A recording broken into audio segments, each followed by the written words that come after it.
Es destacable que desde el año 2014 hasta hace muy poco, apenas 2 meses, septiembre de este año 2017, fue la profesional encargada de llevar a cabo la puesta en marcha y la dirección durante ese tiempo del Centro de Recuperación Integral para Mujeres que sufren violencia de género, dependiente de la Secretaría Xeral de Igualdade de la Xunta de Galicia, que es el centro de referencia, el único centro de este tipo tan especializado que recoge la ley de violencia de género y que desarrolla una labor pues, realmente importante en la materia que nos ocupa.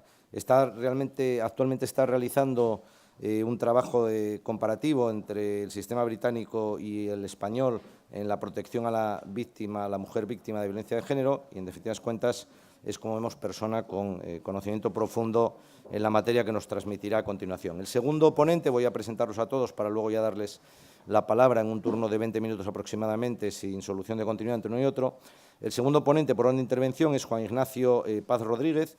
Algunos ya hemos tenido también la ocasión de escucharlo en algún foro similar al actual sobre esta materia. Es psicólogo, en concreto por la Universidad de Sevilla, y trabaja en el Instituto Andaluz de la Mujer desde 1990. En un primer momento trabajaba en el Departamento Psicológico, en concreto del Centro Provincial de Sevilla, del Instituto Andaluz de la Mujer, dedicado a la recuperación emocional y psíquica de mujeres que son víctimas de violencia de género.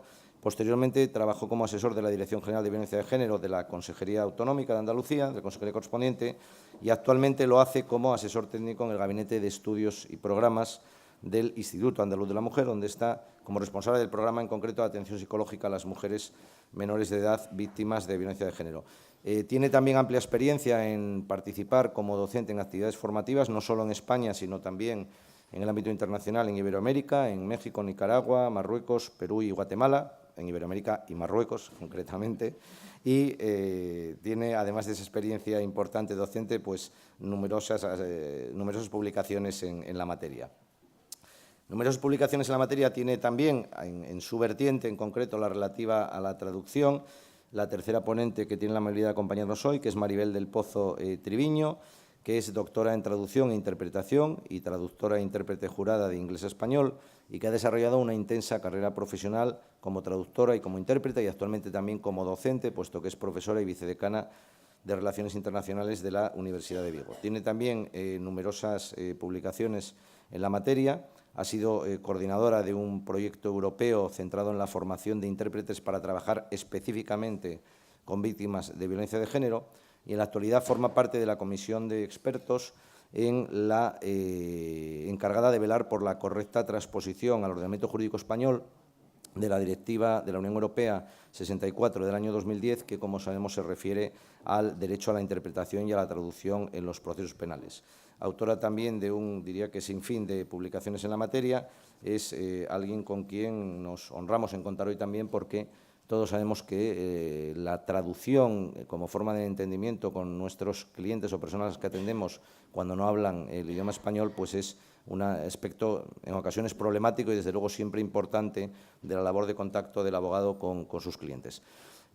Presentados los tres ponentes de lujo con que contamos y agradeciendo a todos ellos su presencia, solo me queda decir antes, porque tiene interés práctico, antes de darles la palabra, que las exposiciones que van a mostrarse en pantalla, al igual que las de esta mañana y la del resto de estas jornadas, van a ser instaladas en muy pocos días dentro y accesibles, por lo tanto, para poder ser descargadas dentro de la microsite, que es como dicen los expertos, es decir, el botón, para los que no lo somos tanto, que dentro de la página del Consejo General de la Abogacía Española ilustra o permite acceder directamente a las actividades relacionadas con estas jornadas. En definitiva cuentas, el botón a través del cual nos tuvimos que inscribir para ellas, de tal manera que, al margen de que podamos tomar las notas o visionarlas en este momento, tengamos la tranquilidad de que podemos posteriormente acceder a ellas. Y, por último, decir que justo hace un año, en el día de hoy, que hubo un momento importante, por lo menos en el ámbito doméstico de nuestra profesión, porque justo coincide que hace un año fue cuando se concedió un premio por parte del Observatorio de Violencia de Género y Doméstica dentro del Consejo General del Poder Judicial, reconociendo la labor de los abogados y abogadas adscritas a los turnos de oficio de toda España. Coincide que es justo hoy el aniversario de ese otorgamiento de una reconocida distinción al merecimiento de muchos compañeros y compañeras en toda España y, por lo tanto, me han encarecido y me parece muy oportuno recordar la efeméride, si se puede llamar así, sin caer en lo cursi. Esta introducción se hace ya demasiado larga y, por lo tanto, acaba aquí. Muchas gracias a los tres. Adelante, Begoña, por favor. Muchas gracias, Sergio. Muchas gracias, Sergio, por tu presentación. Muchas gracias a todas las personas que estáis hoy aquí para escuchar un poco más de nuestras experiencias personales sobre este tema, ¿no?, sobre la violencia de género.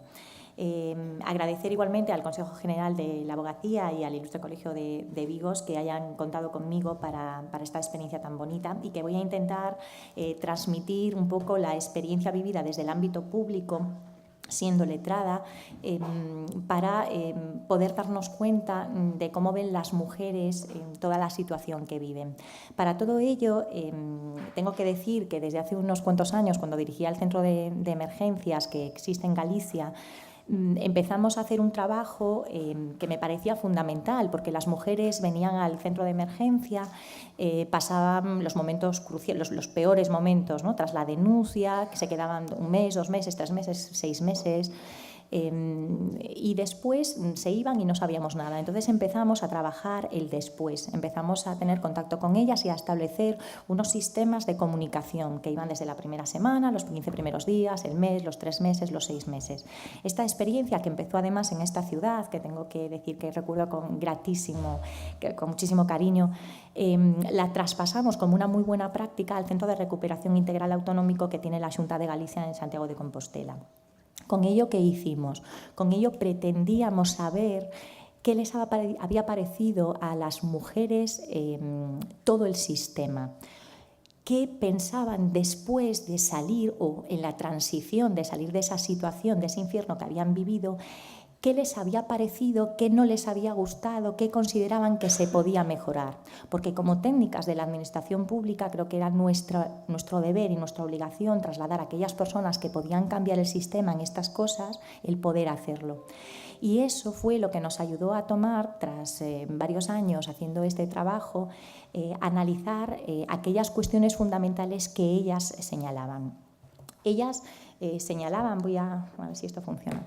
Ellas, es un estudio largo y con un montón de cuestiones que vimos, pero sí que intenté reducirlo en los 20 minutos que me han mandado sobre cosas fundamentales, ¿no? Ellas decían cosas como estas, ¿no? Prefería seguir aguantando que vivir esto, ¿no?, tras la denuncia, ¿eh? Si llego a saber esto, no denuncio. ¿Por qué nadie me ha preguntado más cosas? Yo tengo 1000 pruebas. ¿Y por qué nadie me ha explicado cuáles son mis derechos? Esto nos hizo pensar una cosa fundamental, y es que tenemos campañas muy importantes desde hace muchísimos años, ¿no?, que son campañas de denuncia, 016 denuncia. Bueno, primero, equivocación siempre clara, porque el 016 no es un teléfono de denuncia. Pero se nos ha olvidado una cosa, se nos ha olvidado explicar bien, asesorar a la mujer en cómo hay que denunciar y en lo que va a pasar tras la denuncia. ¿Por qué se nos ha pasado esto? Porque nos hemos encontrado, y los datos nos dan la razón, que muchísimas mujeres retiran la denuncia. Todas las personas que estáis aquí presentes, seguro que habéis vivido situaciones en que las mujeres han retirado la denuncia. Y nos van a decir que puede continuar el Ministerio Fiscal, pero todas las personas que estamos aquí presentes sabemos lo que pasa. ¿Y por qué se retiran tantas denuncias? Pues porque la mujer no sabe lo que va a vivir. La mujer piensa que lo difícil es decir y tomar la decisión de denuncio. Me están diciendo con campañas publicitarias constantes que denuncie. Entonces, si denuncio, esto se va a arreglar. Y todas las personas que estamos aquí, que pertenecemos al colectivo profesional de la abogacía, sabemos que tras la denuncia empieza un proceso complicado, cuando menos complicado, y que a veces es muy duro, que puede durar poco tiempo si nos encontramos con juicios rápidos, pero que puede durar meses. Y a la mujer no se la ha preparado para eso. La mujer es necesario que sepa cómo es el proceso. Y ahí entramos nosotros. Y entramos de una manera muy importante.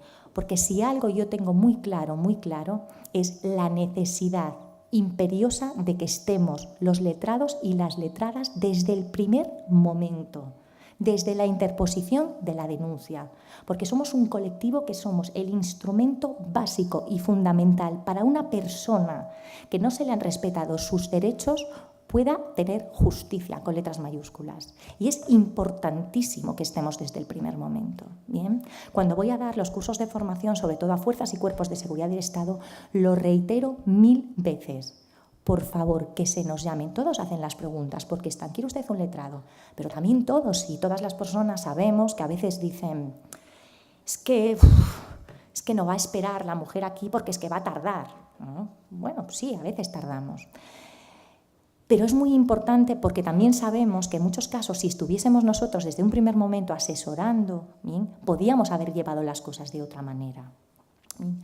Y porque además no nos debemos olvidar de una cosa, y esto es como voy a intentar llevar a cabo mi exposición. Nosotros, como letrados y como letradas, tenemos que tener claro cuestiones fundamentales, que todas las personas de aquí lo sabemos, pero que a veces incluso las decimos, pero ellas no las reciben. Juan Ignacio os va a explicar muy bien por qué no las reciben, ¿bien? Porque a veces les contamos las cosas el primer día y ellas dicen nadie nos lo ha contado, porque el primer día hay cosas que no las van a recibir por el estado en el que están, ¿bien? Pero, ¿qué tenemos que hacer? ¿Qué tenemos que ser muy conscientes para poder llevar a cabo unas buenas prácticas, tal y como ponen las guías del Consejo, las guías de fundaciones de Pero Pombo? Vale, yo he intentado recuperar aquí cosas fundamentales, ¿no? En primer lugar, acudir lo antes posible. Esto, pensad una cosa, esto no es un robo de una cartera, todos lo tenemos clarísimo. Y entonces, una persona que ha tomado la decisión de romper con ese infierno de vida y cambiarlo, y que le ha costado tantísimo tomarla, si tiene que estar esperando 1 hora por nosotros, mal vamos, mal empezamos. Pero bueno, esto es importante que nosotros gestionemos nuestra agenda y que, bueno, pues desde los colegios también nos ayuden a gestionar este tipo de cosas. Otra cuestión importante que Juan Ignacio os va a decir, tenemos que escucharlas con atención, ¿vale? Nadie nos tasa el tiempo y no se nos puede olvidar una cosa. Cuando llegamos a comisaría o a los cuarteles de la Guardia Civil, la finalidad no puede ser la interposición de la denuncia, ¿bien?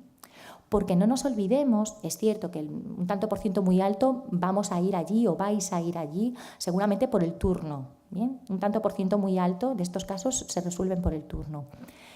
Nadie nos tasa el tiempo, ¿bien? Y esto es muy importante que lo tengamos claro. Y además nos lo dice clarísimamente la ley, el asesoramiento previo a la interposición de la denuncia es una obligación que tenemos y es lo que tenemos que hacer. Y ahí tenemos que asesorarle y explicarle sus derechos. ¿Todos? Pues evidentemente no, porque ese día no estará la pobre como para esas cosas. Tenemos que escuchar mucho y asesorarla en derechos básicos. En derechos básicos que van a ocurrir seguramente ese mismo día o al día siguiente y que después vamos a ir viendo. Tenemos que ir haciéndolo poco a poco.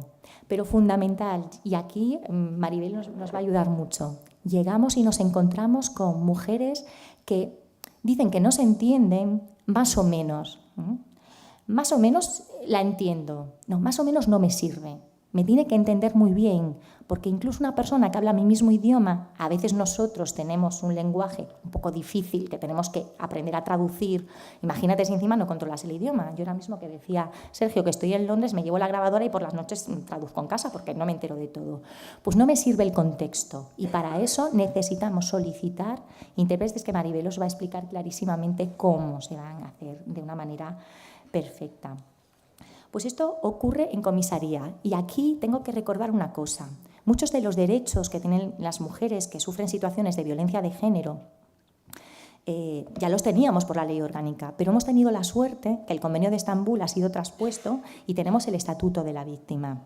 Estatuto de la Víctima que recoge muchos derechos que las mujeres que sufrían situaciones de violencia de género ya tenían y que ahora se agranda a más derechos y se agranda a más personas.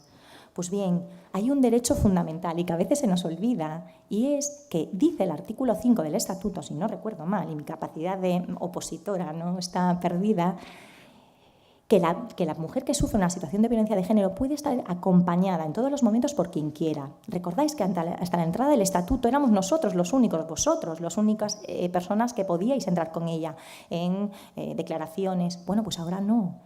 Ahora puede entrar con quien quiera, la vecina del cuarto, su psicóloga, la compañera de no sé qué o su mejor amiga. Y esto es importante que lo sepamos porque es un derecho que le da el Estatuto Y es un derecho que se puede ejercitar y que se debe ejercitar si la mujer quiere. Y ese derecho hay que contárselo, porque a lo mejor para ella es mucho más agradable ir acompañada al día siguiente si tiene que declarar por alguien que conozca y que sea muy importante por ella, que por nosotros solos, que lo vamos a hacer muy bien, pero nos acaba de conocer, ¿no? Bien. Después nos puede ocurrir que nos encontremos al día siguiente con que tenemos que ir a uno de los juzgados de violencia o juzgados mixtos. Y aquí, perdí la hoja, perdona. Y aquí, ¿qué tenemos? Mirad, una de las cuestiones que me quedó más grabada de las declaraciones que hicimos de muchísimas mujeres haciendo este pequeño estudio era, es que llegué al juzgado y, claro, normalmente llegan al juzgado y es porque no estamos nosotros presentes en la interposición de la denuncia, ¿eh? Llego al juzgado y viene la letrada corriendo, leyéndose el papel, diciéndome, cuéntame lo que ha pasado, que yo mientras me leo esto, porque me está apurando la funcionaria que tenemos que entrar, ¿no? ¿Esto lo habéis vivido? ¿No? Bueno, algunas personas han vivido esto. Bueno, pues vamos a hacer una cosa. Primero tenemos que tenerlo leído. Esa imagen que tiene ella de vernos llegar con todos los papeles corriendo, no podemos darla, ¿no? Nos lo leemos primero y llegamos y hablamos con ella. Y aquí una cosa fundamental, de verdad que fundamental para nosotros como colectivo que somos. Y es que tenemos una profesión que tiene una dignidad superior a cualquier cosa, ¿no? Porque somos unos instrumentos maravillosos. Y aunque seamos muy buenos, y las personas que trabajamos en esto somos muy buenas, es imposible hacer un trabajo excelente en 5, 10, 15 minutos sin conocer el caso. Es imposible. Y aunque seamos muy buenos, hay gente que aún así se superpone a todo y entra y a veces consigue pues cosas maravillosas, eso no se debe hacer. Y entonces tenemos que decir que no tenemos un cuarto de hora, que necesitamos 20 minutos, 25 o media hora.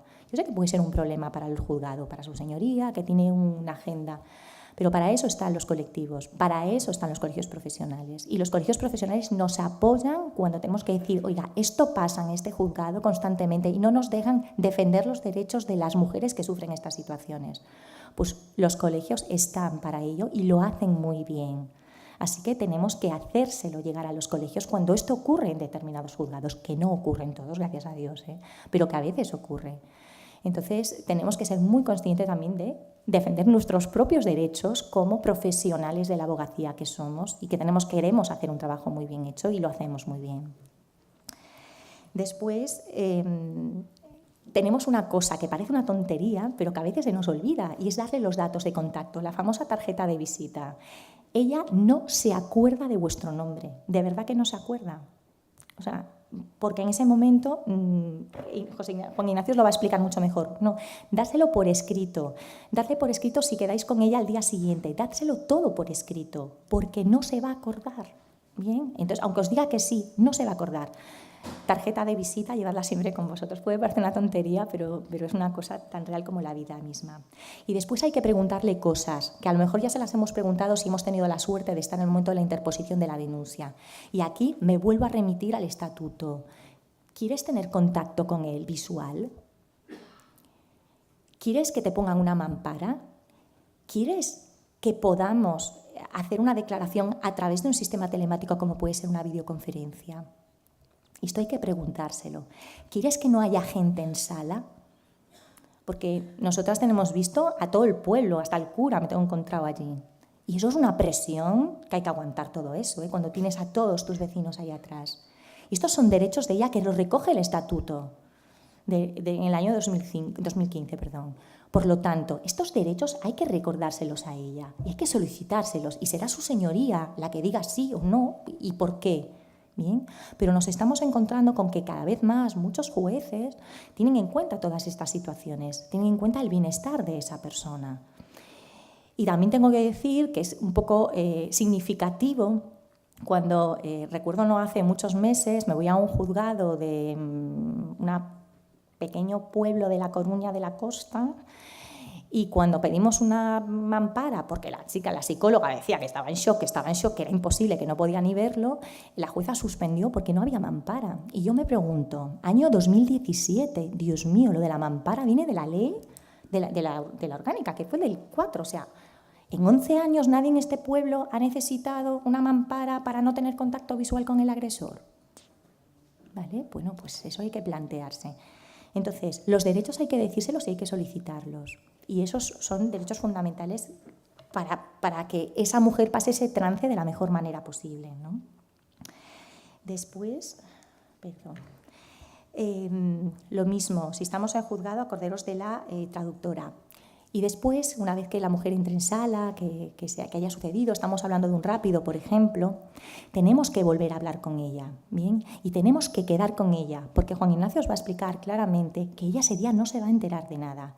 Y hay muchos derechos que la mujer tiene que saber fuera de las 4 paredes del juzgado, por el hecho de haber vivido esta situación, y que nosotros tenemos que trasladárselos porque somos sus asesores, ¿bien? Y así tiene que ser. Principales derechos de la mujer, o aquellos derechos que la mujer, en el estudio que os dije, les extrañaba que no sabían, ¿no? Y aquí vamos con uno único profesional de la abogacía. Es fundamental que le expliquemos que es cierto, ¿no? Nosotros llevamos un tema de violencia y normalmente va aparejado un divorcio, una separación, esto es lo que suele ir aparejado, una ejecución, un moruxorio, Vale, no nos olvidemos del quebrantamiento, que delitos de quebrantamiento, aunque son delitos contra la administración de justicia, tienen su origen en un proceso de violencia de género. Y la ley lo recoge. Y los colegios profesionales, y digo de Galicia, todos respetan esto. Y en el momento en el que se les comunica que esta mujer tiene por turno de oficio un abogado en el pleito principal, le adjudican en la acusación en el quebrantamiento ese mismo letrado o esa misma letrada. Entonces, no os olvidéis de contárselo a ella entre sus derechos, que si él llega a incumplir esas medidas o esa sentencia o esa condena, bien, que os lo digan, que os lo hagan llegar a saber. ¿Bien? Porque es una locura, 5 quebrantamientos, 5 abogados y el del pleito principal. Y esto es que lo vemos así, pero así, cantidad de veces. Después, no nos olvidemos de otra cuestión fundamental. La asistencia jurídica gratuita, asistencia pericial, que a veces se nos olvida, que es uno de los derechos que tiene ella y que es muy importante, sobre todo en el ámbito psicológico. Derecho de información, recursos. Si somos abogados y abogadas en un ámbito, tenemos que conocer los recursos públicos mínimamente cuáles son y dónde están. Y dirigirlas, saber dirigir a la persona. No hace falta que no sepamos las ayudas que hay, pero sí dónde le pueden informar de esto. Derecho a la asistencia social, ¿vale? Y aquí voy a hacer un pequeño inciso que viene de mi anterior trabajo y es el tema de acogimiento. En Galicia hemos tenido una suerte desde, creo recordar, no sé si 2013-2014, y es un protocolo nacional que Blanca está aquí presente y estaba presente en ese momento cuando se hizo a cabo. Es una cosa muy importante porque es un protocolo nacional de acogimiento. Es decir, que si tú sufrías una situación de violencia en Andalucía, bien, con ello te daban las pautas para que te pudieses ir a Asturias. Bien. Y eso se unió, que era muy complicado, porque antes era la buena voluntad de todo el mundo. Aún sigue siendo mucho, pero el protocolo hizo que todo se gestionase de otra manera. Bueno, pues en Galicia hemos dado un pasito más, y aquí nos vamos a poner una medalla también de vez en cuando, hombre. Bueno, pues en Galicia tenemos un único teléfono porque hasta hace 1 año y medio tenías que estar llamando a las casas de acogida si una mujer tenía que entrar. Aquello era un poco loco, ¿no? Como pasa en el resto de España. Pues en Galicia hemos puesto un único teléfono y entonces hay un protocolo único de ingreso en cualquiera de las casas de acogida de Galicia. Los abogados y las abogadas no somos entidad derivante, ¿correcto? Bien, pero lo son juzgados, lo son Guardia Civil, lo es trabajadora social, lo es Centro de Información a la Mujer, lo es hospital. Y por lo tanto, si alguna de nuestras mujeres, de las mujeres que tenemos como clientas, sufren esta situación y vemos que es necesario que se vaya a una casa de acogida, le podemos decir al juzgado, oiga, existe un protocolo, no es mando un exhorto, mando un oficio, no. Hay un protocolo que dice claramente cómo hay que hacer las cosas. Quizá una pena que en esto la Administración autonómica no lo ha trasladado de la manera seguramente que debería, porque sí soy consciente que incluso compañeras, y conozco un caso de Santiago que ha pagado habitaciones a mujeres tras presentar la denuncia. Bueno, pues esto no debería ocurrir, quizá un craso error por parte de la Administración autonómica de no hacerlo público como que tenía que ser. Pero esto existe en Galicia, tenemos esa suerte y tenemos que darla. Pero luego vamos a hablar de los tiempos, sí, vamos a hablar de los derechos principales, lo que hemos dicho. Copia de la denuncia, acordaros, hasta el estatuto no nos tenían que dar copia de la denuncia, servía un certificadito que hacían y había muchos cuarteles de la Guardia Civil que no daban copias a las mujeres. Tras el estatuto se puede exigir copia de la denuncia, que tenemos derecho a ella. Lo que hablaba, celebración sin público, acompañamiento en el primer momento, notificaciones de parte, especial formación. ¿Qué no debemos olvidarnos? Una cuestión fundamental, artículo 5 del Estatuto de la Víctima. Quiero recordar. Fijaos en una cosa, aun cuando la mujer no esté personada en el procedimiento, es decir, aunque nosotros no estemos ahí, y aun cuando estemos tenemos que decírselo, dice el Estatuto que la mujer puede realizar una solicitud para que le sean notificadas por parte del juzgado a un correo electrónico, lo más fácil, determinadas resoluciones, sobreseimiento, resoluciones, etcétera, etcétera. Y entre ellas, y la más importante para mí, las de la administración penitenciaria. Que eso muchas veces los letrados y letradas no os enteráis, ¿no? ¿Por qué no llega? ¿Perdón? ¿Por qué no llega? Entonces, es obligación del juzgado, tras el estatuto de la víctima, comunicar, pero hay que hacer esa solicitud. Entonces, yo recomendaría que aun cuando estéis personado, le hagáis la solicitud a la mujer para que llegue al juzgado y que tenga la obligación el juzgado, porque lo dice el artículo 5 de la ley, de realizarle estas notificaciones, ¿bien? Porque a veces a través del punto de coordinación tampoco llegan, ya sabemos lo que ocurre, ¿no? Bien, y por último, así un poco, no nos olvidemos de los derechos laborales de la mujer, ¿bien? Que los tiene cuando el agresor ha sido condenado por una situación de violencia. Y debemos conocer al custodio de la mujer, ¿bien? Con esto quería decir, y ya acabo, España ha sido condenada, creo que en el año 2014, bien, por incumplir en materia de violencia, porque su sistema haya permitido, nos han condenado un poco por eso, por el asesinato de una niña a manos de su padre y exmarido, ¿no? de la mujer que sufrió la situación de violencia de género. El sistema a veces falla. No tenemos un mal sistema. El sistema también lo componemos las personas que estamos dentro. No tenemos un mal sistema. ¿Que se puede mejorar? Sí, pero no tenemos un mal sistema. Pero es cierto que muchas veces las personas que formamos parte del sistema, bueno, pues tenemos cada uno nuestras maneras de verlo. Os pongo esta foto porque es especialmente peculiar, ¿no? Es una foto que seguramente muchas de las personas que estáis aquí habréis visto en prensa. Es una policía que obtuvo una sentencia, fue considerada una persona que sufrió violencia de género por parte de su agresor y que desde la Dirección General de Policía no se ha respetado sus derechos de movilidad geográfica. Y lo digo tan firmemente porque el Tribunal Superior de Justicia de Galicia, hace cosa de 5 semanas, así lo ha dicho, ¿no? Casos como el de esta chica pasan. El problema es cuando hace 6 días a esta chica la han pasado a segunda actividad. Es decir, el sistema a veces falla porque las personas que formamos parte del sistema, bueno, pues no entendemos el espíritu de las leyes y el espíritu de nuestro propio sistema, que es ayudar a las personas que sufren situaciones de violencia de género y no, desde luego, complicarles la vida como es, ¿no? Con lo único que quería transmitiros es la importante labor que vosotros como abogados y abogadas hacéis, lo importante que es que tengáis empatía con las mujeres, lo importantísimo que es eso, la profesionalidad, y que desde luego con profesionales tan buenos como los que hay se puede desde luego hacer que ese infierno que viven ellas pueda reducirse y puedan volver a sonreír un poco antes. Así que muchísimas gracias por estar ahí.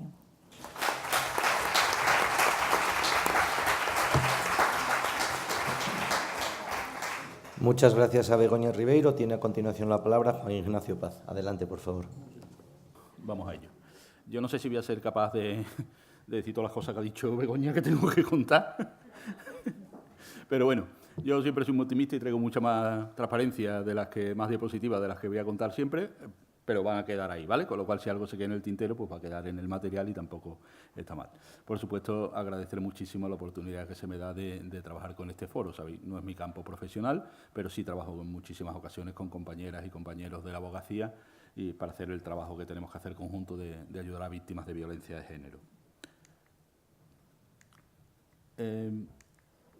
Cuando trabajamos con una mujer víctima de violencia de género, como muy bien ha dicho Begoña, no estamos trabajando con la víctima de otros delitos, no estamos trabajando con algo que sea como la víctima de otros delitos, porque la violencia de género tiene unos orígenes diferentes, tiene unos mecanismos diferentes y tiene unas consecuencias diferentes. Y entonces el trato que tenemos que tener, el trabajo que tenemos que hacer con ella, la respuesta que nos va a dar la víctima de una violencia de género no va a ser la misma. Y si no la conocemos y si no vemos las especiales particularidades, difícilmente vamos a poder ayudar. Porque cuando una mujer ha sufrido violencia de género, pues ha sufrido un control abusivo y eso le tiene como consecuencia que sufre muchísimo aislamiento, está muy aislada, no tiene las redes de protección, de apoyo que solemos tener las personas que no nos ha pasado esto y eso le genera también un mecanismo de cesión permanente. Ella lo que hace es ceder permanentemente para intentar evitar problemas, para intentar evitar daños, para seguir adelante, sobrevivir y bueno, para intentar mantener su pareja. Sabéis que aquí el problema que tenemos es que esta violencia te la ejerce la persona con la que tienes un vínculo afectivo. En psicología hablamos de que esto es algo tan fuerte como lo que llamamos la perversión de un vínculo, igual que en los casos de violencia o abuso intrafamiliar, porque te lo hace la persona con la que tú tienes un vínculo afectivo bastante fuerte, con lo cual el daño es mucho mayor. Eso hace que muchas veces la mujer, pues su gran intento es mantener su pareja, no salir corriendo como haríamos en cualquier otro delito o en cualquier otra violencia. Pero también tenemos que muchas veces su maltratador la ha convencido de que él es la víctima del problema. Y se trabaja mucho la pena. Ella tiene muchísima pena por él y le da miedo lo que le pueda pasar a él. ¿Cuántas veces no ha llegado? Sí, quiero denunciar, pero que no le pase nada. Porque, insisto, hay un vínculo afectivo muy importante. Y los maltratadores no pensemos que están todo el día incordiando, insultando, amenazando, humillando. Cuando tienen que ser seductores, son seductores. Cuando tienen que trabajarse la pena, se trabaja la pena. Cuando no, la manipulación emocional. Y cuando hace falta la amenaza o el miedo, la van a trabajar. Y la pena amarra más a las personas que el miedo. Es mucho más difícil de quitársela. Y nos encontramos con que ha sufrido muchísima desvalorización, que le ha destrozado la autoestima. Y cuando a una persona se le destroza la autoestima, aparecen unas enormes cantidades de autoculpa. Y esto no es que sean ni más tontas, ni más ingenuas, ni nada. Se sienten culpables porque les han destrozado la autoestima. Y claro, y nos lo dicen, y lo van a decir en juzgado. No, es que la culpa la tuve yo porque no hice no sé qué o hice no sé cuánto. Y una mujer que ha sufrido todo tipo de amenazas y que tiene muchísimo miedo, porque muchas de esas amenazas se han cumplido. Una mujer que está permanentemente asustada, en una situación de pánico. Y no podemos olvidar que además tiene un fuerte vínculo afectivo, que le va a provocar mucha vergüenza, porque claro, decimos un ligero, sí, ve y denuncia. Es tu pareja, hay que superar miedo, hay que superar muchísima vergüenza, mucha sensación de fracaso vital, muchísimo daño. Y tiene una enorme dependencia emocional, porque esta violencia es tan perversa que no solo te destroza, sino que te genera una enorme dependencia emocional. Con todo eso es con lo que tenemos que trabajar cuando trabajamos con una mujer víctima de violencia. Y esto no se parece a las víctimas de otros delitos. Hay un estudio de un neuropsiquiatra, Escudero Nafs, que está haciendo una comparación de las estrategias que utilizan los maltratadores con las estrategias que utilizan los gurús de las sectas destructivas. Lo que popularmente llamamos lavado de cerebro, que en psicología se conoce como persuasión coercitiva, esas herramientas, pues está sacando unos brutales paralelismos. Lo que sufre una mujer víctima de violencia de género es un auténtico lavado de cerebro, un proceso de despersonalización a través de la persuasión coercitiva. Y a eso es con lo que nos vamos a tener que enfrentar. No es la persona que le han hecho un daño puntual, la persona que está metida en una situación que la ha despersonalizado y la ha dañado gravemente. Por eso yo siempre planteo unas consideraciones previas en la atención. Cuando solicita ayuda por primera vez, eso no significa ni que esté preparada para separarse, ni que esté preparada para alejarse del maltratador, ni siquiera es indicador de que esté capacitada para realizar aquello que nos está pidiendo ayuda. ¿Vale? Ella, algo ha pasado en esa programación, algo ha pasado en ese lavado de cerebro, ha entrado un virus en el programa y ha dado el chispazo, algo la ha alertado y ha hecho que pida ayuda. Pero la programación sigue estando ahí, el daño sigue estando ahí. Muchas veces nos cabreamos porque decimos, coño, he ido a denunciar y ahora no quiere hacer las cosas que, lógicamente, pues vamos, a mí me roban el coche, voy a la comisaría, mire usted, me han robado el coche, ¿qué hago? ¿Tiene que hacer esto, esto, esto y esto? Pues sí, por supuesto, porque yo lo que quiero es recuperar mi coche, pero esta mujer no se comporta así. ¿Por qué? Porque no puede. Porque es que ni siquiera es capaz de hacer aquello para lo que nos ha pedido ayuda. Entonces no pensemos que porque haya pedido ayuda, porque haya denunciado, ya esto es el camino y vamos para adelante. Va a haber 1000 vueltas atrás, 1000 procesos de retorno, que muchas veces ya habrán hecho otros intentos. No es la primera vez y pueden venir muy bloqueadas, muy quemadas de esos intentos. A mí es un tema muy habitual en mi consulta cuando me decían, no, es que yo ya, psicólogo, llevo ya visto mucho, ¿eh? Y mire usted, y aquí sigo y esto no ha sido de nada. No han tenido los recursos internos o externos que le hayan ayudado, pero pueden venir ya, no es la primera vez, pueden venir de muchos intentos. A lo mejor la primera vez que denuncian o la primera vez que van a un psicólogo o la primera vez que acuden a un juicio, pero tenemos muchas veces la imagen de la mujer víctima de violencia como una mujer pasiva. Y eso es mentira, es una mujer activa, es una mujer que continuamente está desarrollando estrategias. Lo que pasa son unas estrategias que no llevan muchas veces la finalidad de salir de esa situación, sino de mejorar su pareja, lograr que su marido cambie por todo el modelo amoroso de género que se nos ha educado a través de la socialización de género. Tenemos que tener en cuenta no solo el daño que trae de lo que le ha pasado, sino todo el proceso que ha vivido. Yo muchas veces cuando trabajo con policías, cuando trabajo con operadores jurídicos o operadoras, digo, no nos podemos quedar con la foto. Vamos a intentar reconstruir la película. Si no, no vamos a entender nada. Si no, yo no puedo entender qué sufre esta mujer, por qué tiene ese daño, por qué hace las cosas que hace, si lo que me quedo es que a esta mujer le han pegado 2 bofetadas o la han intentado con una botella en la cabeza o la han insultado gravemente o la han hecho tal. Porque no es este episodio, que puede ser muy grave, que puede ser, pero no, si no vemos todo el daño, toda la victimización, si no vemos la película, si nos quedamos en la foto fija, no vamos a poder entender nada. Entonces, muy, muy importante contextualizar esta historia, ver en amplio todo lo que ha pasado. Como os han dicho, yo actualmente coordino un programa donde atendemos a chicas muy jóvenes, de 14 a 18 años, menores de edad, que están sufriendo violencia de género por parte de sus parejas, y estamos haciendo, en una de las provincias que teníamos problemas, la experiencia de que cuando una chica va a denunciar, lleva un relato autógrafo que ha hecho con nuestra terapeuta, de toda su relación de pareja, de todo lo que ha vivido en esa situación, porque claro, ella iba a denunciar bloqueada por lo último que le había pasado. Hemos dicho, no, vamos a parar, vamos. El relato, por supuesto, es autógrafo de ella, porque queremos aportarlo como tal. Y en los 4 casos que hemos hecho, las chicas han salido mucho mejor, muchísima menos victimización secundaria. La policía ha preguntado 2 o 3 cosas para contextualizar y en 3 de los casos ingreso inmediato del maltratador en prisión. Con lo cual, creo que es algo que tenemos que tener en cuenta. Hay que buscar el relato. Si no, es el hecho puntual y no se entiende nada y no es tan grave en muchas ocasiones. Tenemos que evaluar siempre la peligrosidad. Lo he puesto mal porque incluso yo me lío. Tenemos que evaluar el riesgo, ¿vale? Y el riesgo se compone de 2 componentes, de la peligrosidad y de la vulnerabilidad. Y estamos solo valorando la peligrosidad del maltratador, pero no valoramos la vulnerabilidad de la víctima, la dependencia emocional que tiene, que hace que vaya a volver con él, el que no tenga otro sitio donde ir o que viva en una localidad pequeña, 20.000 cosas más. Es que el riesgo son 2 componentes siempre, peligrosidad de él, pero también vulnerabilidad de ella. Puede tener un señor que no sea tan peligroso, pero una mujer que tiene una dependencia emocional que la hace incapaz de salir de su casa. Eso aumenta el riesgo exponencialmente. Y vamos a tener siempre en cuenta, y es algo que yo trabajo mucho con la policía, que nuestra fuente de información es ella. Y ella está sobreadaptada al peligro, sobreadaptada al riesgo. Ella está acostumbrada a sobrevivir en ese ambiente. Estamos bajando el riesgo si solo atendemos a lo que ella nos cuenta, porque ella tiene una sobreadaptación patológica. Yo tenía una mujer que me decía, no, mi marido duerme con un hacha debajo de la almohada, pero yo sé que no me va a hacer nada.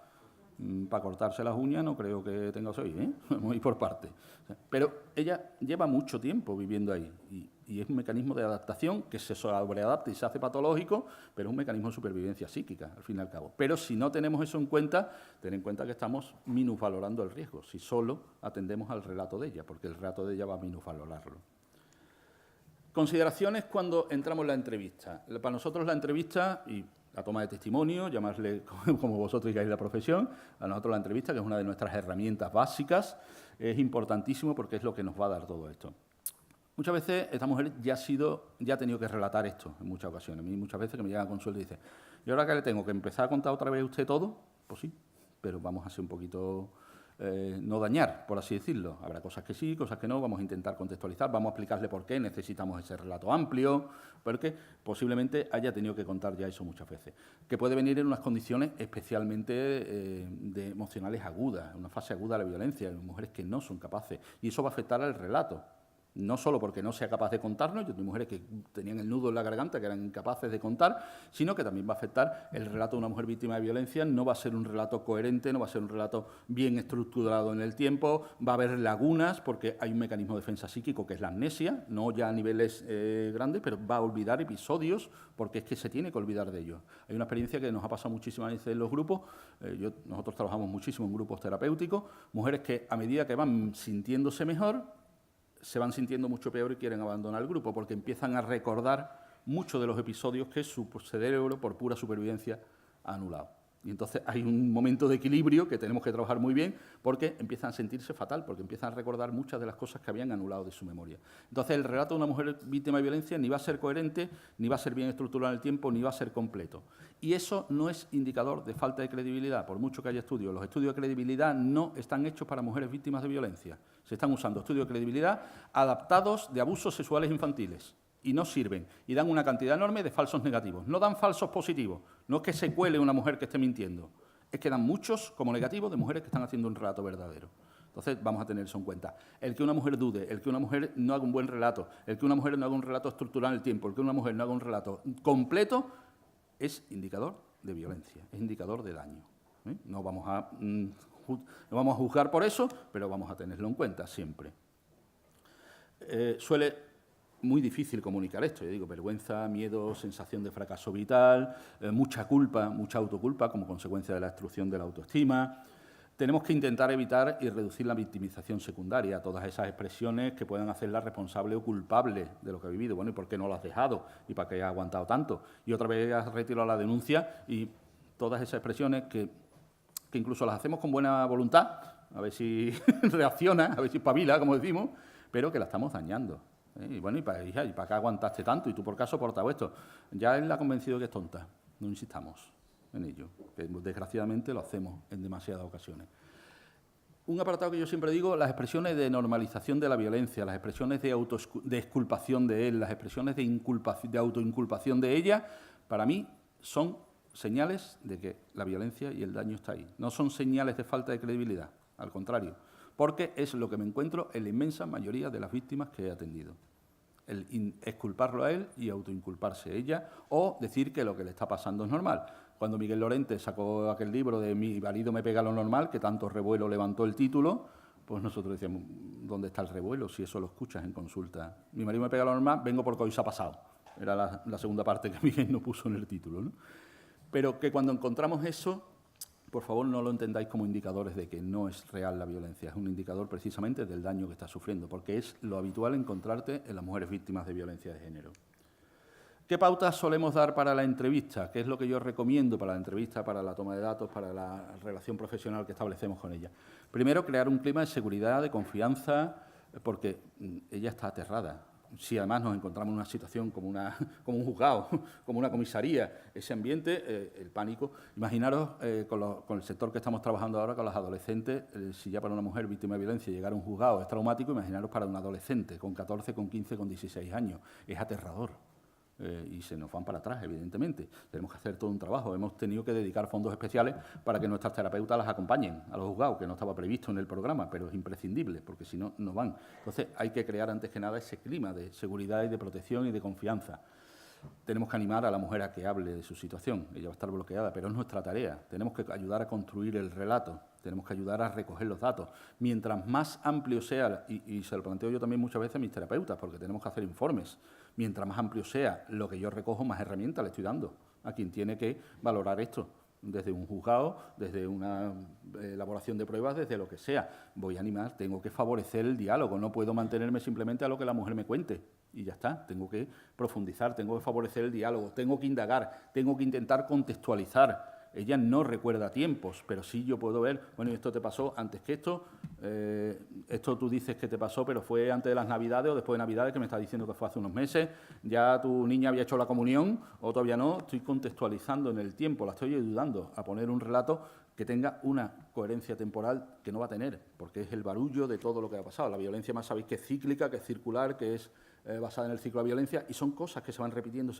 y ella tiene ya una amalgama de situaciones y no es capaz de recordarlas ordenadas temporalmente como necesitamos. Entonces, mucho trabajo nuestro también ayudar a eso, a contextualizar temporalmente, a contextualizar ¿Qué ha pasado? ¿Qué circunstancias había? Recuerdo una señora que decía, me contaba que la última agresión de su marido había sido especialmente grave porque él había pillado tendida en el sofá. Bueno, en fin, ¿te has podido defender menos? No, es que fue el día siguiente que había tenido un aborto espontáneo y entonces estaba destrozada muy mal. Eso es una información fundamental que yo tengo que poner ahí para contextualizar la enorme crueldad y la capacidad de daño y el riesgo de un maltratador que es capaz de hacer algo así. Son factores que ella no, pero nosotros sí podemos ayudar muchísimo a contextualizar todos esos factores. Tenemos que facilitar el diálogo en todo momento. Tiene que ser una conversación que favorezca. Facilitar la expresión de los sentimientos. Ella está bloqueada, ella está dolida, ella está machacada. No nos quedemos, no señora, no llore usted que tenemos... No, tiene que estar y tiene que soltar. Vamos a intentar que no bloquee la situación. Y muchas veces, ya cuando vas estableciendo... bueno, ya hemos llorado, ¿verdad? Ahora vamos a ver qué hacemos para tener que dejar de llorar, para ya poder dejar de llorar. Ahora vamos a ver cómo avanzamos en esto. Tienes que jugar con esas cosas, pero ella tiene que liberar esos sentimientos, eso está ahí. Es algo muy doloroso. Es tu pareja quien te está haciendo esto, no lo olvidemos. Acoger el dolor, la vergüenza, la culpa, el miedo sin mostrar extrañeza. Comprender, y siempre decimos, hay que comprender su miedo y su pánico aunque nos parezca excesivo. No lo es, no subestimemos el miedo que nos pueda expresar o el pánico, porque ya lo ha subestimado ella. No lo subestimemos, vamos a darle su justo valor, porque ya a ella, posiblemente por ese proceso de sobreadaptación patológica, yo la he subestimado. Tenemos que transmitir la normalidad de sus reacciones. A mí una pregunta que me hace muchísimo cuando acabamos la consulta es, bueno, ¿y usted cómo me ve? Traducción, ¿usted piensa que estoy loca? Digo, pues ¿cómo te voy a ver, echa polvo? Lo normal, cuando te ha pasado esto. Ella sabe que las reacciones que tiene, que las emociones que tiene, que los sentimientos que siente no son los normales. Pero claro, no son los normales para una persona que viva en una situación normal. Tenemos que decirle, cuando tú has vivido esta normalidad, lo que yo tengo que esperar es que tú te comportes, hables y sientas esto, porque es lo que le pasa a la inmensa mayoría de las mujeres con las que trabajamos. Hay que ayudarlas a normalizar que lo que está viviendo ella no es un problema suyo, es la diferencia que hacemos como los médicos entre una enfermedad y un traumatismo. Ella no es un problema suyo, es el daño que se le ha hecho. Pero hay que ayudarla a normalizar, porque ella sabe que ha hecho cosas muy raras y que lo que siente no es normal y que cómo puedo yo decir que estoy enamorada con las cosas que me hace. Sí, pero es que esto es lo habitual cuando a alguien le hacen, cuando alguien está viviendo la situación tan anormal que tú vives. Hay que ponerse en su lugar, sin que juzgarla, valorándola, apoyar sus sentimientos sin juzgar, ¿vale? Que se nos da muy bien. Creer a la mujer. Sobre todo, no digo creerla a la hora de hacer un informe o que yo no presente dudas o que tenga yo que poner en un informe esto es violencia de género por mi madre. No, es demostrarle que la estamos creyendo. A ella ha habido todo un trabajo del maltratador de convencerla de que nadie la va a creer, de que nadie la va a entender, ¿vale? Y si nos ve con cara rara, con cara de desconfianza, la estamos echando, literalmente.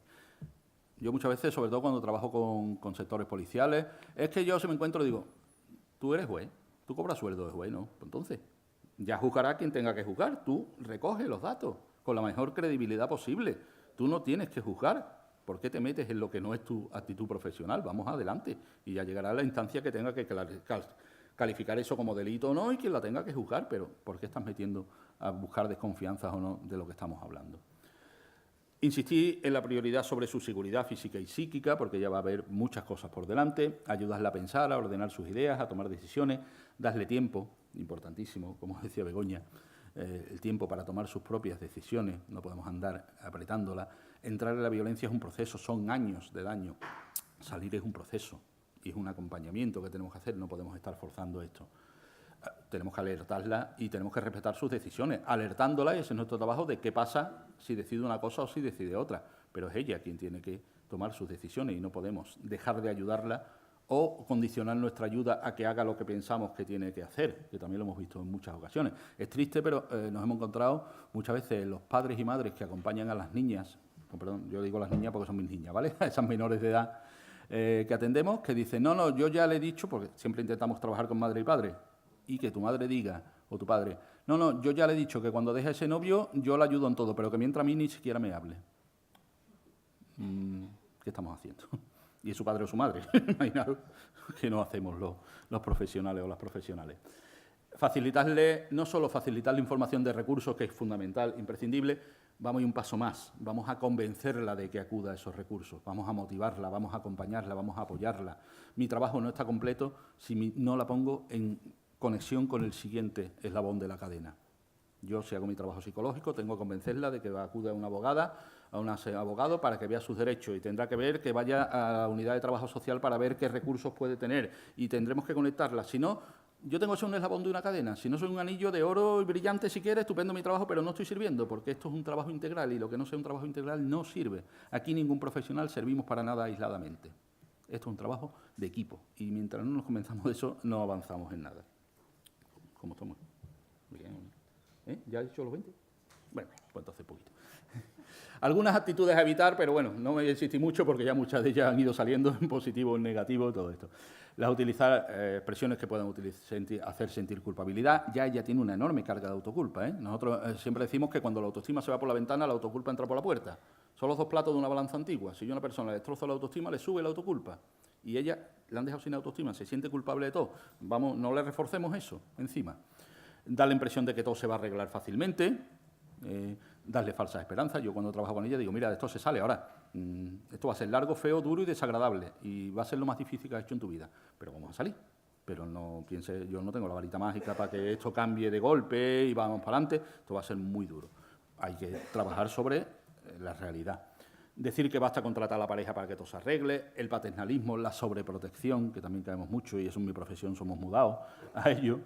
El imponer criterios o tomar decisiones por ella, el rescatarla. Yo hay veces que he ido a la casa de acogida a entrevistar a una mujer y, bueno, ¿y qué te llevó a venir aquí? ¿Por qué tomaste la decisión de pedir acogida? Y dice, no, yo fui a hablar con la trabajadora social de mi pueblo, se montó un revuelo enorme, vinieron 2 municipales, me metieron en el coche patrulla y me trajeron aquí.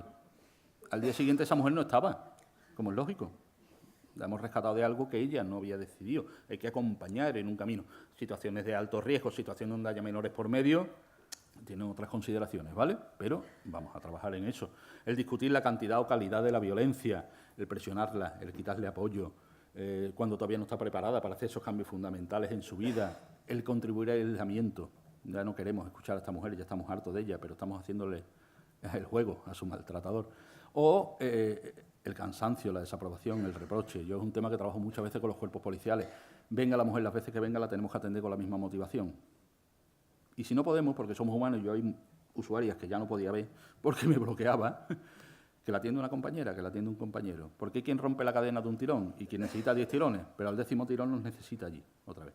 Porque si no hacemos esto, estamos haciendo intervenciones erróneas y eso tiene unas consecuencias muy, muy negativas. El sentimiento de impotencia, de humillación y de desprotección se va a magnificar, va a tener una sensación reforzada de pérdida de control, de que no puede hacer nada para controlar su vida, se va a provocar mucha victimización secundaria, puede ocasionar el abandono de la dinámica de modificar su situación y de volver con el agresor y, evidentemente, puede provocar un aumento de la peligrosidad. Por eso, yo siempre planteo, con todas y todos los profesionales con los que trabajo y formo, si hacemos una buena acogida, y una buena acogida es esa primera entrevista, ese momento y tal, eso siempre va a ser positivo. Aunque no logremos nuestro objetivo, aunque no logremos que ponga la denuncia, aunque no logremos que venga a terapia, aunque no logremos, pero ya hemos roto el desequilibrio de poder tan brutal que hay. Porque la próxima vez, y siempre va a haber una próxima vez, la violencia es cíclica, ya lo dijo Leonor Walker en el 79, la próxima vez sabe que hay un sitio, que hay unos profesionales, que hay un espacio, que hay una institución, que hay una entidad que la entiende, que la escucha, que la comprende y que la apoya. Y estamos rompiendo el círculo vicioso en el que está. Es imprescindible. No penséis que porque algo no funciona en este momento no va a funcionar. Si hacemos una buena acogida, eso siempre va a ser vital para una usuaria. Muchísimas gracias.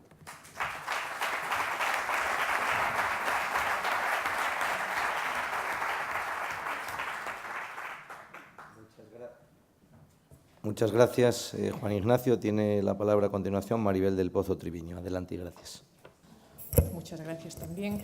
Yo quiero empezar agradeciendo enormemente la invitación de la organización de estas jornadas y muy especialmente la invitación de la decana del Colegio de Abogados de Vigo, Lourdes Carballo, que ha sido una persona que siempre ha mostrado una enorme sensibilidad hacia los temas de las mujeres migrantes, de las mujeres más vulnerables y del derecho a traducción e interpretación, que es de lo que les voy a hablar.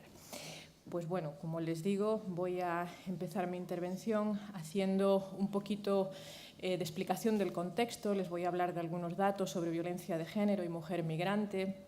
Les hablaré de otras violencias sobre las mujeres migrantes que no reciben el calificativo del delito de violencia de género, pero que también hemos oído hablar esta mañana, son violencias contra la mujer y que las sufren en una enorme medida la mujer inmigrante. Les voy a hablar de esas barreras y obstáculos a las que se enfrentan y en el segundo bloque les hablaré del derecho a traducción e interpretación recogido por la legislación internacional, europea y nacional, los servicios de traducción e interpretación y algunas iniciativas de mejora como es el proyecto Speak Out for Support que coordinamos desde la Universidad de Vigo, financiado por el programa Justicia Penal de la Comisión Europea. Muchísimas gracias, Lourdes, por haberme invitado, porque para mí es un enorme honor y un placer poder dirigirme a un foro de abogados y abogadas especializados en violencia de género, porque siempre estamos tratando de llegar a los y las profesionales que trabajan con nosotros, los intérpretes, y no siempre nos es fácil llegar. Así que gracias por esta jornada, por la multidisciplinariedad, porque en este diálogo multidisciplinar es como avanzamos. Según los datos de la macroencuesta de violencia de género que lleva a cabo la delegación del Gobierno, en el año 2011 ya había unas cifras que llamaban mucho la atención, ¿no?, sobre la prevalencia de la violencia de género en la mujer extranjera. De hecho, una de las conclusiones del estudio de 2011 decía que la prevalencia de la violencia de género entre las mujeres extranjeras duplica la de las mujeres españolas. Pero en la macroencuesta del año 2015 ya vemos datos concretos sobre violencia física, en los que se ve que es más del doble, ¿no?, en el caso de la mujer extranjera con respecto a la mujer española. La violencia sexual, la de control, la emocional, todas ellas, la incidencia, la prevalencia es bastante mayor en la mujer extranjera que en la mujer española. Pero es que además no solamente son víctimas de estos delitos denominados como delitos de violencia de género, sino que son normalmente las mujeres extranjeras las víctimas de los matrimonios forzados, las víctimas de los crímenes de honor, las víctimas de la mutilación genital femenina, las víctimas de las quemaduras por ácido y sobre todo de las víctimas de la trata con fines de explotación sexual, donde me atrevería a decir que un porcentaje altísimo son mujeres extranjeras que no entienden el idioma muchas veces del país donde están siendo victimizadas. Pues bien, sabemos que hay una enorme cantidad de legislación a nivel internacional y europea para prevenir y combatir la violencia sobre la mujer. En España tenemos también instrumentos fundamentales como la ley orgánica, las legislaciones autonómicas y las acciones a nivel autonómico. Ahora tenemos el Pacto de Estado, que es una oportunidad de oro para mejorar la situación, pero a pesar de eso queda todavía mucho por conseguir. Por desgracia, en nuestra sociedad existe todavía una enorme desigualdad, una enorme impunidad, una revictimización tremenda y algo que es realmente llamativo es esa absoluta falta de atención a las mujeres más vulnerables. Entre ellas están las mujeres sordas, las mujeres de mayor edad, las niñas y también las mujeres inmigrantes. La mujer inmigrante no solamente lleva la mochila cargada de piedras y de ladrillos, ¿no?, que suponen la violencia de género, el control y demás, sino que también son víctimas pues, del aislamiento, muchas veces de las dificultades económicas, de un nivel educativo bajo, a veces incluso de analfabetismo y sobre todo, me lo decía además Juan Ignacio esta mañana, la barrera lingüística y cultural, ¿no? La barrera lingüística es algo que no nos podemos imaginar hasta que nosotros no lo sufrimos en propia carne, hasta que nos veamos en un lugar donde nadie nos comprende, donde nadie nos entiende y no tenemos la posibilidad de poder expresarnos. Todos estos instrumentos legislativos que les comentaba reconocen el derecho de toda persona a la no discriminación por razón de sexo y también de idioma. Ya desde la Declaración Universal de los Derechos Humanos tenemos este derecho a la no discriminación. Y además tenemos en la mayor parte de esta legislación que les acabo de nombrar el derecho de las víctimas a la información y a la asistencia integral, así como al derecho a intérprete. Y yo pongo entre paréntesis de calidad porque volveré a este tema. No intérprete de cualquier manera, sino intérprete de calidad en todas las fases del proceso asistencial. y la necesidad de que las y los profesionales que asisten a las víctimas tengan especialización en género. Esto es algo que estamos oyendo esta mañana durante todo el tiempo, como abogados y abogadas, fiscales, fiscalas, jueces, jueces, psicólogos, psicólogas, como todas las personas que atienden a las víctimas necesitan una formación específica. Pero si toda esa formación específica no la tienen también los y las intérpretes que atienden a la víctima extranjera, ¿de qué les sirve a ustedes esa formación? De nada, porque no llega a la víctima. Ustedes pueden ser las abogadas más formadas en violencia de género, los psicólogos que lleven a cabo las mejores entrevistas del mundo, pero si tienen un intérprete que no es el eslabón que debe ser entre la mujer extranjera y que ha recibido además la formación en género, como el resto de los profesionales, de nada servirá y además causará tremendos prejuicios para ellas, como les mostraré a continuación. Pues bien, vamos a hablar ahora un poquito sobre el derecho a traducción e interpretación reconocido por la legislación. No voy a hablar del derecho internacional porque sería meterme en camisas de once varas en un foro en el que hay demasiados especialistas, pero sí quiero traer a colación aquí dos directivas europeas que han sido fundamentales y que han supuesto un antes y un después en el reconocimiento a este derecho a la traducción y a la interpretación. Estas directivas, la 2010/64 y la 2012/29, la primera es específica sobre el derecho a traducción e interpretación, la segunda es la Directiva de Víctimas, que recoge todo lo que dice la Directiva 2010/64 para acusados, lo aplica también a las víctimas. Estas directivas dan un paso más y dicen, sí, es verdad, se reconoce el derecho a intérprete de la persona que no entienda el idioma del procedimiento, pero esa interpretación ha de ser de calidad, y esto es un cambio cualitativo fundamental. Estas directivas, yo supongo que ustedes las conocen, pero hablan primero de que las personas que tienen derecho a recurrir una mala interpretación, por eso ya les emplazo a que ustedes, como garantes de ese derecho a la defensa y a la tutela judicial efectiva, sepan y reconozcan cuando una interpretación no ha sido correcta, y hay formas de saberlo, podemos formarnos mutuamente para que ustedes tengan tácticas y estrategias para saber cuándo ha habido una mala interpretación y ustedes pueden recurrir a esa mala interpretación. El artículo 3 de la directiva habla del derecho a la traducción de documentos esenciales, sobre todo a los que privan a una persona de libertad o, en el caso de las víctimas, pues todas las órdenes de protección y demás serían documentos esenciales. Y el artículo 5 es el que habla de manera detallada sobre la necesidad de la calidad de la interpretación y para ello habla de varios instrumentos. Ustedes saben que las directivas europeas tienen lo que ellos le llaman la ambigüedad constructiva, para que cada Estado miembro luego las pueda transponer a su ordenamiento jurídico como mejor les convenga. Pero instan a los Estados miembros a que se cree un registro de traductores e intérpretes, dice la directiva, independientes debidamente cualificados. Bien, esto para nosotros es fundamental. Por un lado nos pone muy contentos, pero por otro nos pone muy tristes, ¿no? Porque no dice que la persona tiene derecho a la asistencia letrada cualificada. Eso ya se da por hecho. Sin embargo, la interpretación, los intérpretes, es una digamos, disciplina nueva, más bien es una profesión muy antigua, pero que ha recibido una formación en la universidad y demás muy recientemente, con lo cual, bueno, pues ahora se ha llamado intérprete a cualquier persona que diga saber la lengua. Bien, en cuanto a la transposición de estas directivas al ordenamiento jurídico español, se han transpuesto en la Ley Orgánica 5/2015 y en la 4/2015 del Estatuto de la Víctima, que dedica un artículo específico al derecho a la traducción y a la interpretación.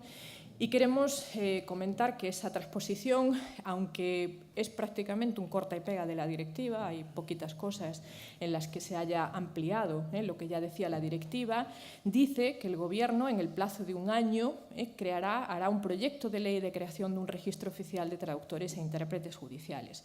Bueno, como saben, después de 2015 estuvimos un año entero sin Gobierno y después pues hemos estado en contacto con el Ministerio de Justicia, nos han dicho que están trabajando en esta ley del registro, Pero desde los colectivos profesionales y académicos lo que queremos es que el acceso a ese registro sea estricto. Es decir, no pueda entrar cualquier persona a formar parte de ese registro, sino que las personas que formen parte de ese registro de intérpretes sean personas que hayan pasado una acreditación, un examen, o que tengan una formación específica para desarrollar ese trabajo. No sea simplemente pues, convertir a las personas que ya están trabajando, meterlos en el registro simplemente porque acrediten una experiencia, porque es posible que lo estén haciendo muy bien, pero es posible que lo hayan estado haciendo muy mal durante mucho tiempo. De hecho, yo me acuerdo de un intérprete que una vez me dijo, mira, yo vengo hace 10 años al juzgado y vengo a defender a mis paisanos porque los jueces son muy racistas. Era un intérprete de lenguas africanas, ¿no? y el hombre estaba convencido de que hacía muy bien su trabajo porque defendía a sus paisanos, ¿no? En fin, llevaba 10 años haciendo eso. Bien, en cuanto al Estatuto de la Víctima, que es el tema que hoy nos ocupa, tienen ustedes que saber que a partir del Estatuto de la Víctima, las víctimas tienen derecho a ser asistidas gratuitamente por un intérprete, no solamente en la fase del juicio, sino en la fase de la investigación, en la fase con los funcionarios de la policía, cuando intervenga como testigo en juicio o en cualquier otra vista oral. Y es también fundamental, para que ustedes lo sepan, que cuando se trate de actuaciones policiales, la decisión de no facilitar interpretación o traducción a la víctima podrá ser recurrida ante el juez de instrucción. Esto es fundamental porque, como decía antes Begoña, a una mujer no le basta con saber un poquito de español, tiene que conocer muy bien la lengua para poder expresar todo lo que lleva dentro. Yo recuerdo una vez una mujer africana me decía, claro, cuando llegué ante el juez podía enseñarle las heridas que tenía, pero todo lo que llevaba en mi alma era imposible que se lo pudiera explicar, y esas eran las verdaderas heridas que yo quería contarles, ¿no? Es decir, saber un poco de un idioma, saber manejarse, ir al supermercado, no es lo mismo que enfrentarse a un proceso judicial. Y esto tienen ustedes como abogados y abogadas que saber que desde que existe esta ley, pues tienen derecho a recurrir, ¿no?, esa decisión de no facilitarles intérpretes. También la decisión judicial podrá ser recurrida en apelación. Bien, ¿cómo se hace ahora mismo la provisión de intérpretes en el ámbito policial y judicial en España, que es donde únicamente es gratuito? Es decir, en el resto no existe, a veces pues existe interpretación telefónica en algunos centros, me parece, pero donde realmente existe un servicio de traducción e interpretación es en el ámbito judicial y policial. Existen intérpretes y traductores en plantilla, tanto del Ministerio de Justicia y de Interior, pero creo que hay como 100 o 100 y pico en cada uno de estos ministerios. Son muy pocas profesionales que no cubren la demanda. Bien, la otra gran sistema es el sistema de contratas a través de las licitaciones públicas. La Policía Nacional saca a concurso una licitación donde normalmente los pliegos de condiciones son muy bajos, es decir, la cualificación de los intérpretes ni siquiera aparece muchas veces, es decir, dice necesitamos intérpretes de Wolof o de Urdu o de inglés o de francés, pero no dice que esos intérpretes tengan que ser personas con una cualificación debida. Y además, estas empresas que se presentan a las licitaciones muchas veces presentan currículums falsos, o presentan currículums de personas, esto no me lo estoy inventando, hay sentencias, presentan currículums de personas a las que luego no llaman. Es decir, utilizan esos currículums para ganar la licitación, pero después no llaman a esos profesionales, porque lo que quieren es ganar dinero. Obviamente, una empresa privada lo que quiere es ganar dinero, y si recibe 50 euros por hora de interpretación de la Administración, a los intérpretes les pagan 10 euros la hora, que es lo que normalmente están pagando, y ningún profesional que tenga formación. Para ser intérprete y traductor hay que tener una formación muy, muy dura. Yo soy profesora en la Universidad de Vigo. Para entrar en la carrera de traducción e interpretación hace falta más de un 10 en la selectividad. Tenemos lo mejor. Es una carrera durísima, tienen que conocer los idiomas muy bien, tener unas técnicas de traducción e interpretación. Y claro, la gente que ha invertido en esa formación no van a trabajar con estas empresas que realmente ofrecen tarifas indignas. Bueno, en el tema de la violencia de género, en el año 2012 le pedimos a la Unión Europea financiación para llevar a cabo un proyecto que fue el fruto de 9 universidades y muchas personas y entidades colaboradoras. Tenía como objetivo, por un lado, conocer las necesidades de comunicación entre ustedes, los y las profesionales que atienden a las víctimas, y las mujeres extranjeras. Y después queríamos hacer, digamos, herramientas o crear formación específica para que esos intérpretes que trabajan como eslabón pudieran tener una formación, ¿no? Entonces, además, el segundo objetivo, que también lo estoy cumpliendo hoy, es concienciar y sensibilizar a todas las partes implicadas sobre la necesidad de trabajar con intérpretes cualificados y con especialización en violencia de género, ¿no? Que esto es algo que es como una utopía, ¿no? en este momento. Bueno, pero se vive de utopía. Bien, el proyecto llevó a cabo primero un enorme trabajo de campo en el que participaron algunos y algunas de ustedes, en el que las conclusiones generales fueron que las víctimas extranjeras tienen muy poquito acceso o casi ningún acceso a la información en su propia lengua, más cuando son lenguas pues, difíciles, ¿no? Exóticas, entre comillas, ¿no? No tienen derecho a intérpretes durante el proceso asistencial, se echa mano de familiares, de personas voluntarias, de otras víctimas. A veces llegábamos a entrevistar a algún centro de acogida y nos decían, ay, pues ya que viene un intérprete, ayúdame, que tiene que preparar el juicio, y no hemos tenido hasta ahora nadie que nos pueda ayudar, ¿no? Entonces, pues esto es terrible, terrible para ellas. Solo tienen derecho a intérprete en el ámbito judicial y policial, y en la mayoría de los casos estos y estas intérpretes, con honrosas excepciones obviamente, no son personas cualificadas ni tienen especialización en violencia de género. Y por último, una de las conclusiones es que es absolutamente esencial que los y las intérpretes tengan esa especialización, porque imagínense las entrevistas psicológicas que nos estaba describiendo antes Juan Ignacio. ¿Cómo una persona, cómo una intérprete que no sepa enfrentarse a ese tipo de entrevista puede hacer bien su trabajo? ¿Cómo de repente ve a una mujer que está contando una historia desordenada, tratas de ordenarla? Como intérprete, tu estrategia es ordenar su discurso para que el profesional lo reciba bien ordenadito. Entonces, claro, todo eso es lo que nos enseñan normalmente en la facultad, eso es lo que normalmente hacemos los intérpretes.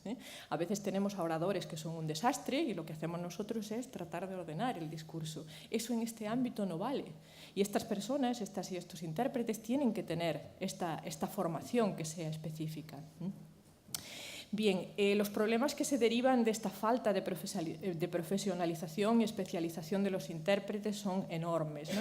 Para ustedes, los y las profesionales, los resultados de un estudio que hicimos con más de 600 personas que nos respondieron, profesionales del ámbito de la judicatura, de la fiscalía, de la policía, es que la comunicación es inapropiada, inexacta y eficaz. Fíjense, más del 32% nos decía no tener la certeza de que las víctimas les entendieran. Hay una ausencia total de garantías, ¿no? Decían que los intérpretes muchas veces mantienen conversaciones con las víctimas que luego no les traducen. 29% aseguraba usar el mismo agresor para la víctima y el mismo intérprete para la víctima y el agresor. Imagínense eso para la víctima, ¿no? Que viene de trabajar con el agresor, que ya está total, porque un intérprete no es un robot. Cuanto más formado está, más sabe ser imparcial. Pero estas personas no han recibido ni siquiera formación, ni siquiera saben que tienen que ser imparciales. Con lo cual han recibido ya la información del agresor. Llegan a interpretar para la víctima. Oye, pero él ha dicho... Entonces, bueno, se producen situaciones realmente caóticas, ¿no? Hay un mal uso de los recursos públicos, por supuesto, pero es que en el caso de las víctimas se produce una vulneración y una desprotección continua de sus derechos, ¿no? Hicimos entrevistas a mujeres que habían sufrido violencia de género, mujeres extranjeras que no sabían el idioma cuando estaban en todo el proceso. Nos comentaron casos de intérpretes que omiten y cambian la información adrede. Ellas lo notan porque saben un poco de español. Entonces pueden notar que los intérpretes están cambiando. Intérpretes que las intentan convencer de que retiren la denuncia, que en cuanto sale el abogado o el policía les están allí, pero oye, ¿tú qué haces denunciando? Pero esto en nuestra cultura día no se puede hacer. Entonces, intentan convencerlas. Una mujer nos decía, llegó la intérprete, que era mi única esperanza para poderme continuar, y lo único que me dijo es, oye, lo que tienes que hacer es rezarle a Allah para que tu situación cambie, porque esto no tiene solución, solo puedes rezar. Entonces ella decía, ahí ya se me cerraron las puertas, ya supe que nunca más, ya no podía llamar a ninguna puerta más, ¿no? Intérpretes en casos de trata, que esto nos lo contó una fiscal de extranjería. Intérpretes que llaman por teléfono al tratante para decirle lo que la víctima ha declarado.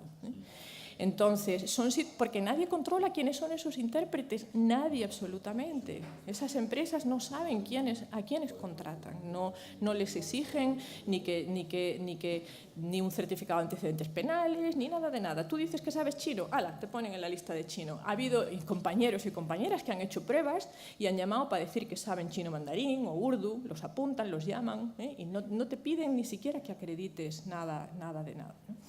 Por eso esa ley del registro es tan importante y es tan fundamental que se apruebe y que salga bien. Todo esto crea una enorme desconfianza de la víctima en los servicios, en los recursos públicos, con las consecuencias que se derivan de todo esto. Bien, yo no vengo aquí a venderles mi libro, pero pero ya que estamos, en el proyecto hicimos una guía de buenas prácticas para gente sobre cómo trabajar con intérpretes, donde tienen ustedes algunas pautas sobre cómo encontrar intérpretes profesionales, cómo pueden detectar si una interpretación se está haciendo correctamente o no, cómo se debería, cuestiones que tienen que ver con la concepción de la lengua, que es más allá de la lengua, que incluye también cuestiones culturales. Es una guía que creo que puede serles de utilidad y que está disponible en la web del proyecto. La Directiva 2010/64, de la que les hablaba anteriormente, dice: no habla nada de la formación de intérpretes, habla de la calidad de los intérpretes, pero sí que dice, sin prejuicio de la independencia judicial y de las diferencias en la organización de los sistemas judiciales de la Unión, los Estados miembros solicitarán a los responsables de la formación de los jueces, fiscales y personal judicial que participen en procesos penales el que presten una atención particular a las particularidades de la comunicación con la ayuda de un intérprete, de manera que se garantice una comunicación efectiva y eficaz. Esto también se recoge en la ley orgánica, es decir, que a partir de ahora estamos condenados a entendernos y a trabajar juntos. Así que yo espero que jornadas como estas sean solo el principio de una colaboración en la que aprendamos a trabajar, en la que nosotros, los y las intérpretes, aprendamos a trabajar con ustedes, que son abogados y abogadas, con psicólogos y psicólogas, con trabajadores y trabajadoras sociales, con todas la cadena asistencial, pero también que ustedes aprendan cuáles son las particularidades, no pueden hablar con su jerga, porque nosotros trabajamos en todos los ámbitos, y entonces un día trabajamos con abogados y abogadas, pero mañana trabajamos con arquitectos y arquitectas y al día siguiente con médicos, y no podemos saber todos los campos del saber. Es decir, tenemos que ajustar nuestros registros para que podamos entendernos mutuamente y podamos hacer un trabajo efectivo y ayudar a la víctima, que es realmente quien nos interesa, ¿no? Lo que creamos, porque en el proyecto, además de esta guía, creamos un vídeo para víctimas extranjeras que está en 6 idiomas y creamos también una formación para intérpretes. Todo esto está recogido en la página web del proyecto, que les emplazo a que la miren, y además quedo a la espera de que nos concedan un nuevo proyecto que hemos solicitado, que se llama Impact, y que ha tenido también el apoyo de la delegación del Gobierno. Ya sé que ahora Blanca no es su responsable, pero la nueva responsable también ha querido apoyarnos. Hemos pedido un nuevo proyecto que trata de mejorar la colaboración multidisciplinar en violencia de género, incluyendo a todas las disciplinas, también a la interpretación. Así es que, si nos lo conceden, espero verles en el proyecto y espero que podamos seguir trabajando. Bueno, muchas gracias.